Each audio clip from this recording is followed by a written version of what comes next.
प्रेरणास्पद कथा YouTube channel पर मैं धनंजय जैन आप सभी का हार्दिक स्वागत करता हूं। दोस्तों, एक महिला ने अपने घर के आगे से जाते हुए 3 महात्माओं को देखा, साधुओं को देखा। अलौकिक दिव्य आभा थी उनके चेहरे के ऊपर। चेहरा देदीप्यमान चमक रहा था। औरत ने विनम्रता से हाथ जोड़कर कहा कि महाराज, भीतर आइए घर में और कुछ भोजन लीजिए। भोजन का समय हो चुका है। लगता है आप कहीं बाहर से आए हो।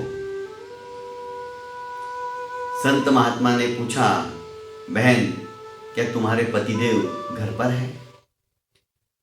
उस स्त्री ने कहा, नहीं, मेरे पतिदेव बाहर गए हुए हैं और कुछ समय में ही आने वाले हैं। तब तक आप हाथ पैर धोकर आसनस्थ हो जाइए।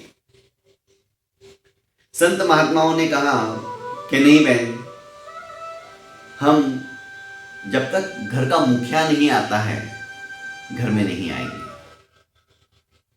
कुछ ही समय पश्चात उसका पति घर पर आ गया। पत्नी ने समस्त बात अपने पति से निवेदन की कि ऐसे ऐसे 3 संत महात्मा हमारे घर के बाहर ही खड़े थे और अभी पेड़ के नीचे ही बैठे हुए हैं, आपका इंतजार कर रहे थे। कह रहे थे कि जब तक वे नहीं आएंगे हम भीतर नहीं आ सकते।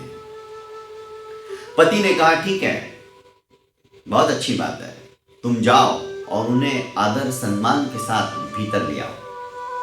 आज हमें सेवा का सुअवसर प्राप्त हुआ है, हम दिलो जान से उनकी सेवा करेंगे। पत्नी फिर से आई बाहर और उन 3 महात्माओं के चरणों में नतमस्तक होते हुए उसने कहा कि महात्मन, मेरे पतिदेव आ चुके हैं, अब आप आ सकते हो। महात्मा ने कहा कि बहन, हम तीनों एक साथ एक घर में कभी खाना नहीं खाते, आपको किसी एक को चुनना होगा। उस स्त्री ने कहा, पर ऐसा क्यों? मैं कुछ समझी नहीं। संत महात्मा ने कहा, मेरा नाम धन है, ये जो दूसरा है इसका नाम सफलता है, और ये जो तीसरा है यह प्रेम है। हम तीनों एक साथ कभी भी किसी भी घर पे आज तक हमने खाना नहीं खाया। हम ऐसे ही भ्रमण करते हुए तीर्थाटन के लिए निकले हुए हैं। तुम अपने पति से या घर में और कोई सदस्य है उनसे जाकर विचार विमर्श कर लो, तीनों में से आपको कौन चाहिए? धन चाहिए, सफलता चाहिए या प्रेम चाहिए? कोई एक ही आएगा। पत्नी फिर से गई। उसने समस्त वस्तुस्थिति से अपने पति को अवगत कराया और कहा कि वे तीनों महात्मा इस तरह से कह रहे हैं, एक धन है, एक सफलता है और तीसरा प्रेम है। हम क्या करें, किसको बुलाएं? पति ने कहा, मुझे लगता है कि हम धन को आमंत्रित करें। जिंदगी भर हमारी सुख चैन की बंसी बजती रहेगी, हमें फिर किसी की कोई आवश्यकता ही नहीं, क्योंकि यह सारा संसार धन से ही चलता है। पैसे के अभाव के अंदर कुछ भी नहीं है, सब कुछ पैसा है। ना बीवी है, ना बच्चा, ना बाप बड़ा, ना मैया।